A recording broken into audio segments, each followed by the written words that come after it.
بسم اللہ الرحمن الرحیم۔ ایک عرب مسلمان لڑکی لندن میں زیر تعلیم تھی۔ ایک دن وہ اپنی سہیلی کے کسی تقریب میں گئی۔ کوشش کے باوجود وہ وہاں سے جلدی نہ نکل سکی۔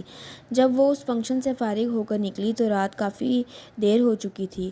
اس کا گھر بہت دور تھا۔ گھر جلدی پہنچنے کا ذریعہ زیر زمین چلنے والی ٹرین تھی، لیکن وہ ٹرین سے سفر کرنے میں کچھ خوف محسوس کر رہی تھی، کیونکہ برطانیہ میں اکثر رات کے وقت ٹرینوں اور اسٹیشنوں پر بہت سے جرائم پیشہ اور نشے میں دھت افراد ہوتے ہیں۔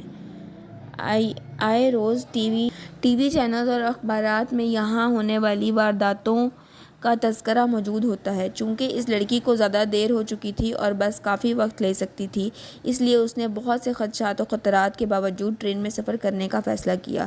جب وہ اسٹیشن پر پہنچی تو یہ دیکھ کر اس کے جسم میں خوف کی ایک لہر دوڑی کہ اسٹیشن بالکل سنسان ہے، صرف ایک شخص کھڑا ہے جو کہ حلیے سے جرائم پیشہ لگتا ہے۔ وہ انتہائی خوفزدہ ہوئی۔ اس نے ہمت کی، خود کو سنبھالا، قرآنی آیات کا ورد کرنا شروع کر دیا۔ اسے جو کچھ زبانی یاد تھا، جیسے ایک عرصے وہ بھول چکی تھی، سب کچھ پڑھ ڈالا۔ اتنے میں ٹرین آئی اور وہ اس میں سوار ہو کر بخیریت اپنے گھر پہنچ گئی۔ اگلے دن اخبار دیکھ کر وہ چونک اٹھی۔ اسی اسٹیشن پر اس کے روانہ ہونے کے تھوڑی دیر بعد ایک نوجوان لڑکی کا قتل ہوا اور قاتل گرفتار ہو گیا۔ وہ پولیس اسٹیشن گئی۔ پولیس والوں کو بتایا کہ قتل سے کچھ دیر پہلے وہ اسٹیشن پر موجود تھی۔ میں قاتل کو پہچانتی ہوں، اس سے کچھ پوچھنا چاہتی ہوں۔ جب وہ مجرم کے سیل کے سامنے پہنچی تو مجرم سے پوچھا کہ تم مجھے پہچانتے ہو؟ اس نے جواب دیا، ہاں پہچانتا ہوں۔ پھر پوچھا کہ رات کو تم بھی اس اسٹیشن پر آئی تھی؟ لڑکی نے پوچھا، پھر تم نے مجھے کیوں چھوڑ دیا؟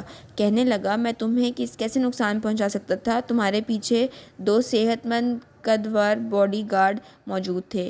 یہ سن کر لڑکی حیران ہوئی۔ اسے یقین ہو گیا کہ قرآن کا آیتوں کا ورد کرنے کی وجہ سے اللہ کی طرف سے غیبی مدد کی گئی۔ وہ واپسی پر اللہ تعالیٰ کے تشکر و احسان مندی کے جذبات سے مغلوب تھی۔ اللہ تعالیٰ کی مدد اور نصرت پر اس کا بھروسہ پہلے سے بھی زیادہ بڑا ہو چکا تھا۔